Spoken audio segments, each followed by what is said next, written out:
Hello everyone. We already have started discussion related chemical sensing, and we already have studied the different categories of chemical sensing, and then in the previous lecture we already have seen what is electrochemical sensing. We have seen that electrochemical sensing can be broadly divided into three different parts. One is potentiometric, amperometric and conductometric. Today we will start another very important concept, which is known as impedance spectroscopy. So impedance spectroscopy basically analyzes electrical process occurring in the system. So it takes care of the entire electronic process in a system. It's sensitive to change in both surface and bulk effect. So if there is any change on the electrode surface or bulk, this particular technique is sensitive to both of these processes. So to again understand the concept, let us take the example that we have taken previously as well. If you have a oxidant, then if it reacts with a certain number of electrons, it will give you a reduced product. This time let us consider this as a reversible reaction. Okay. And also let us consider both oxidant and reduced product are soluble in aqueous solution at the electrode. Now in this situation, if you apply AC voltage to the cell for impedance spectrogram, why AC voltage? Because if you put AC voltage, then frequency component will come into picture, which is not possible in case of DC. So if you apply an AC voltage to the cell for impedance spectrogram, then according to Butler-Volmar equation, the current potential response will be something like this. So if you mathematically define the current potential response, it will be something like the equation given over here. So in this case, you have different parameters where alpha A is the anodic charge transfer coefficient.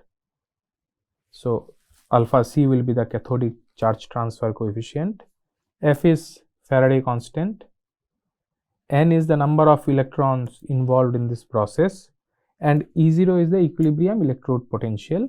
E is the electrode potential, and then we already have discussed about R and T is temperature. So we discussed about these terms in previous lectures as well. So this is how the current potential relation will look like. So it's basically an exponential relation. Again, for the sake of simplicity, what we can do is we take the entire term. We can consider this entire term as x, as it is given over here, and this term as y. So it's without the symbol. So if I rewrite this equation, it should look like I is equal to I0 exponential x minus exponential minus y. So now you understand what is y. Y is this part without the symbol. So it's like I is equal to I0 exponential x minus exponential minus y. Now if we take the infinite series expansion of this particular equation, let us take the infinite series expansion of both these exponential terms, then it will look like I0 into 1 plus x plus 1 by 2 factorial x square plus 1 by 3 factorial x cube plus so on and so forth, minus 1 minus y plus 1 by 2 factorial y square minus 1 by 3 factorial y cube plus so on and so forth, because this is I is equal to I0 e to the power x plus, it should be minus e to the power minus y. Okay. So this is how it should look like once we replace this as x and this as y. So now you do an infinite series expansion of e to the power x, the infinite series expansion of e to the power x is 1 plus x plus 1 by 2 factorial x square plus 1 by 3 factorial x cube. The infinite series expansion of e to the power minus y is 1 minus y plus 1 by 2 factorial y square minus 1 by 3 factorial y cube, so on and so forth. Now, in this case, if we consider alpha A is equal to alpha C, that is both anodic and cathodic charge transfer coefficient to be equal, and let us take the value as 0.5. In that case, the difference between x and y, both this term is only this charge transfer coefficient. If both the charge transfer coefficients are same, then your x is basically equal to y. So in that case, your equation, this equation will lead to in this form, where y can be replaced with x. Now in this infinite series expansion, if you look at both the term, then you will find that this one and this one will get cancelled. X here is plus x, then minus into minus is plus, so you will get plus x here, so it will lead to 2x. Then this term and this term will get cancelled, then higher order terms will come. Now for small perturbation on working electrode's potential, what you can do is you can neglect the higher order terms. Let us not consider the higher order terms because we are considering small perturbation. So in that case, your equation will lead to this. So it's like I is approximately equal to I0 into 2x, and this is the value of x. Now replace this value here. In that case, you will find your I is equal to I0 into 2 into say alpha A n f e minus E0 divided by RT. Now alpha A is 0.5, right? So 0.5 into 2 is 1. So ultimately you will end up getting this equation: I is equal to I0 nf by RT into E minus E0, right? Now rearrange this equation, you will get E minus E0 divided by I is equal to RT divided by NF I0. Now E minus E0 is potential divided by current is basically resistance. So this left hand side is representing a resistance and the value is RT divided by NF I0. This resistance is known as charge transfer resistance. We call it a charge transfer resistance, and the value of charge transfer resistance is inversely proportional to I0. That means if you have high exchange current, your charge transfer resistance will be less, and if your charge transfer resistance is less, you will have a high charge transfer rate. So you get expression for your charge transfer resistance, and from this equation it is very evident that if your I0 value is high, then your RCT value will be less, that is charge transfer resistance will be less, and that will lead to a high charge transfer rate. Now so far, according to the discussion, what we understood is the impedance is related to the current flow due to charge transfer at the electrode solution interface, and also related to the effective impedance. The effective impedance is related to the diffusion controlled mass transfer. So there are two components. One is your impedance is related to the charge transfer at the electrode solution interface, and at the same time it is also related to the diffusion controlled mass transfer as it is shown over here. Now if you consider the entire process, that the oxidant is reduced to a reduced product, there are three different processes are involved. The first one is the mass transport of oxidant from bulk to electrolyte, bulk electrolyte to a electrode surface. See, the mass transfer also will lead to an impedance, because if in the solution the ions are moving from electrode to electrolyte, electrolyte to electrode, then this mass transfer also will lead to an impedance. And this mass transport is basically because of the diffusion. So what is diffusion? The transport or mass transport from high concentration to low concentration. If you have a system where the material concentration in one side is high and on the other side is low, then the material, especially in fluid, will start flowing from high concentration to the low concentration. That is what the diffusion is all about. So in this case, the impedance is directly related to the mass transport. The second thing is the charge transfer reaction, and this charge transfer reaction is related to the oxidant to reduced product conversion. That is where the charge transfer is. So this charge transfer actually gives you the kinetic control. It is related to the kinetics of the reaction, right? And the third thing is the mass transport of R from electrode surface to bulk electrolyte. So another mass transport phenomena is associated in this process. So we have two mass transport phenomena and one charge transfer reaction.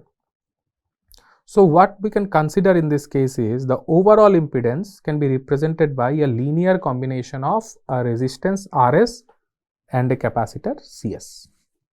So the entire process can be demonstrated using a linear combination of a resistance Rs and a capacitor Cs.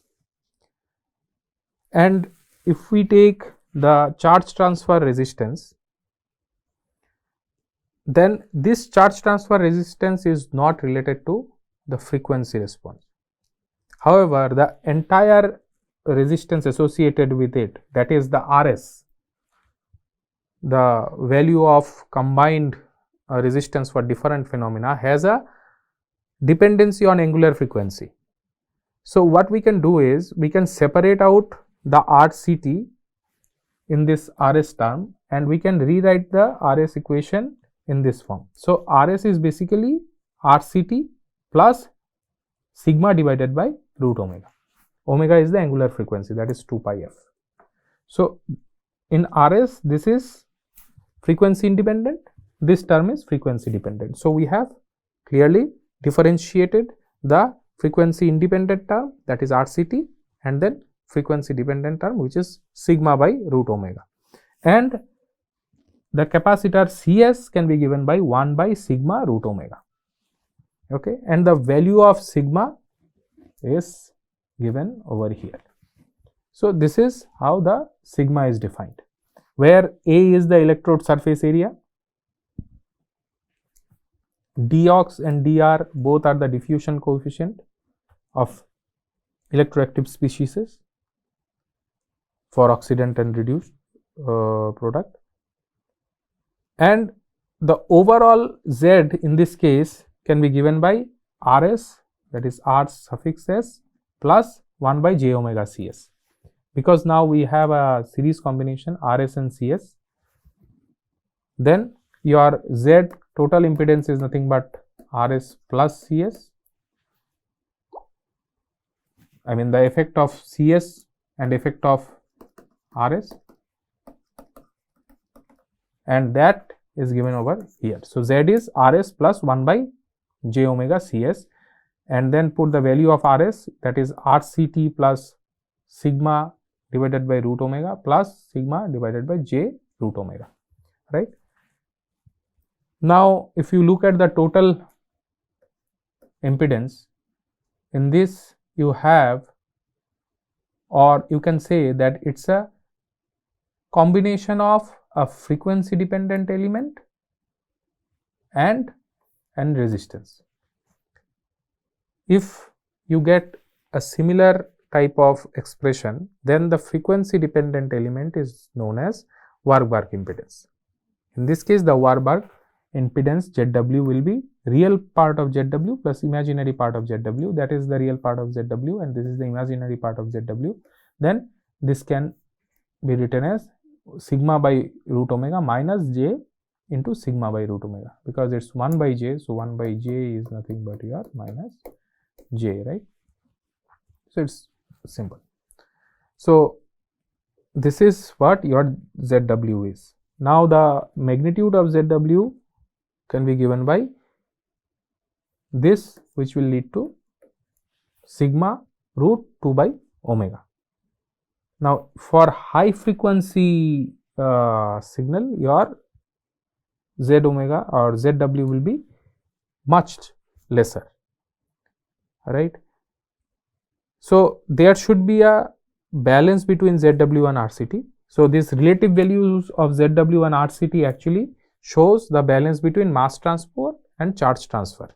So the charge transfer thing is indicated by RCT, and then ZW is mostly related to the mass transport. So these relative values will show you the balance between the mass transport and charge transfer associated with the system.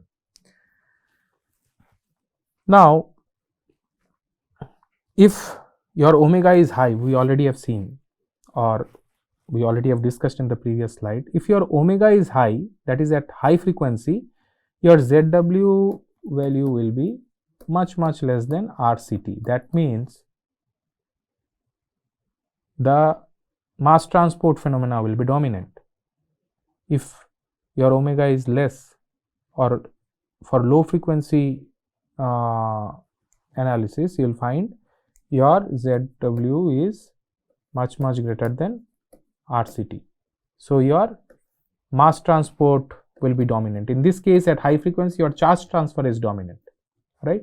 So your charge transfer is dominant when your frequency is high, because ZW is much less. So your charge transfer will be dominant, but for low frequency, your ZW will be dominant, right? So the Z total in the cell is actually that is total impedance of the cell is actually impedance in the working electrode and impedance in the counter electrode. Now, if you take an electrode and put it inside a liquid, these electrodes are metal electrode, right?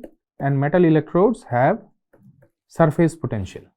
Now, due to that surface potential, they will create an electrical double layer near the surface of the electrode. So for example, if this surface potential of this electrode is negative, so there will be negative charges near the surface. So they will attract lot of positive charges from the this electrolyte solution. Then these positive charges will again attract negative charges. So there will be charge sheets. So these charge sheet will create an electrical double layer. As you go towards the bulk of the electrolyte, things will become random, but near the electrode surface, you will find there are charge sheets that are creating a double layer, and the capacitance associated with double layer, because if there is two different charges separated from each other, then they will create a capacitance, and that capacitance in this case is the capacitance due to double layer and is given by CDL. So in the electrode, we know it has a resistance, then it also has this ZW, and then there is a capacitor due to the double layer, which is in parallel to this arrangement. So ultimately, you have a CDL which is in parallel to what we have got, this RSN due to RSNCS. RSNCS is, I mean, that is what we have analyzed and come up with ZW. However, in counter electrode, we try to make all the process insignificant, because in the counter electrode, if you have a similar process, then they will cancel out each other and you will not get any kind of response.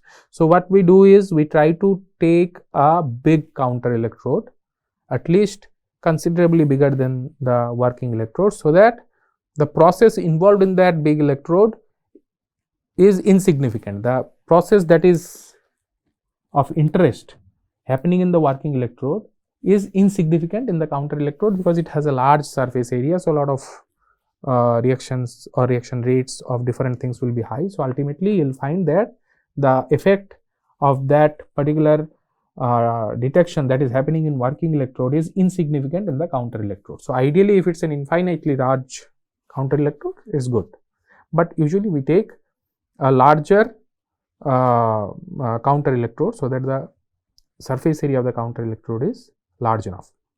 Okay, and then in working electrode we have electrical double layer, which also plays a role. So ultimately you get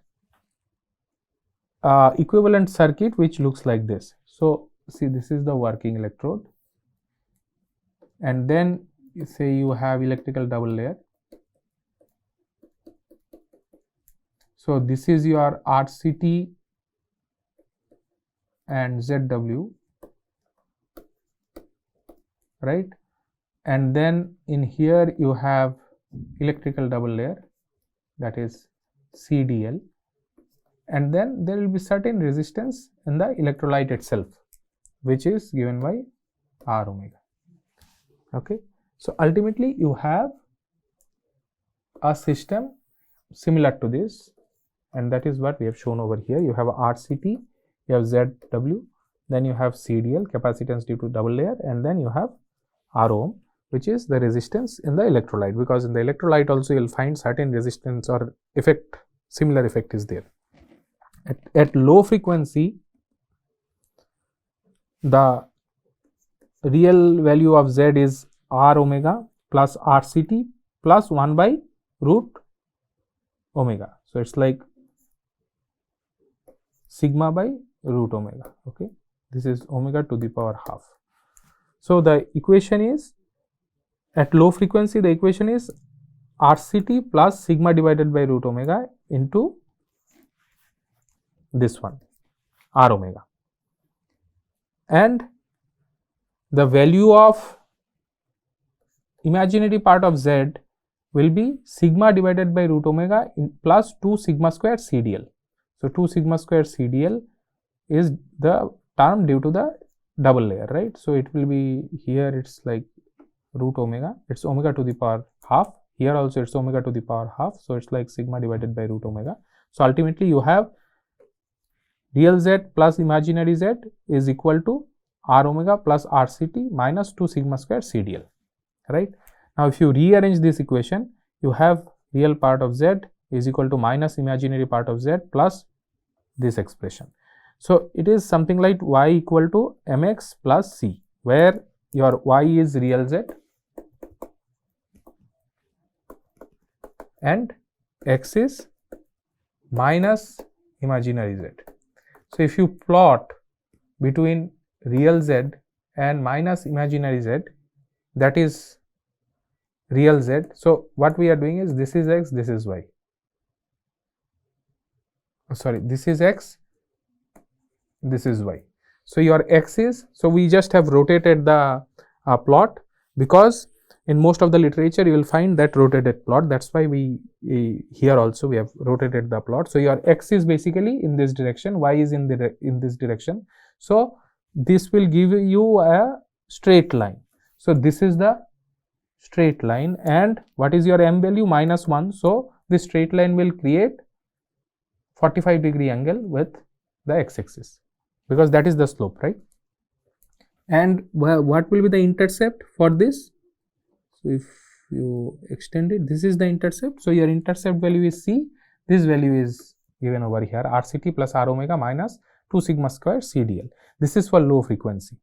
And at very high frequency, your ZW will tend to 0, because we already have seen the value of ZW. At high frequency, ZW tends to 0, right? But at low frequency you have considerable amount of ZW, that's why you got the effect of ZW there in low frequency. But at high frequency it will be it will tend to 0. So your real Z will be R omega plus this value RCT 1 plus omega square c square dl into R square CT, and minus imaginary part will be omega CDL R square CT divided by 1 plus omega square c square dl into R square CT. So if you now equate both these equation for omega, because in both the cases omega is there. So if you figure out what is omega here and what is omega here and equate it and then rearrange these two equations, you will find this equation which is similar to x square plus y square is equal to s square, right? Now this basically is x minus s square. So this is the location where your center is basically, and this is nothing but a equation of a circle, but in while you go for plotting, you will find it's basically a semicircle. So your semicircle will look like this at very high frequency, where at omega equal to infinite the value will be, see, at omega equal to infinite your real z value will be r omega, that is what is given over here, and this part where it is touching, right? So this will be RCT plus r omega, right? Because see here the radius of the semicircle is given. So if you calculate this, this is the center. So if you calculate this, this will be like this entire distance should be RCT, right? So till this it's r omega, it's RCT plus r omega, right? So ultimately you will get an plot like this. So if I draw it separately, you will get a semicircle and then a straight line, and these are the values associated with that. So the high frequency in this case represents the reaction kinetics, because it's kinetics control, we already have seen. At high frequency the charge transfer actually dominates, so it's like kinetic control. However, at low frequency your mass transport dominates. So the low frequency, that is the straight line, gives you the mass transport control, and the semicircle gives you the kinetic control. So I repeat, at high frequency this is kinetic control, at low frequency this is mass transport control, right? So ultimately you get a plot like this. So in literature you will find that they give lot of impedance spectroscopy analysis, and they basically try to figure out what are those values and whether it is mass transport control or it's kinetic control. Okay, so this is related to impedance spectroscopy. In the next lecture or in upcoming discussion, we'll discuss different physics or different phenomena associated with optical sensing. Till then, thank you.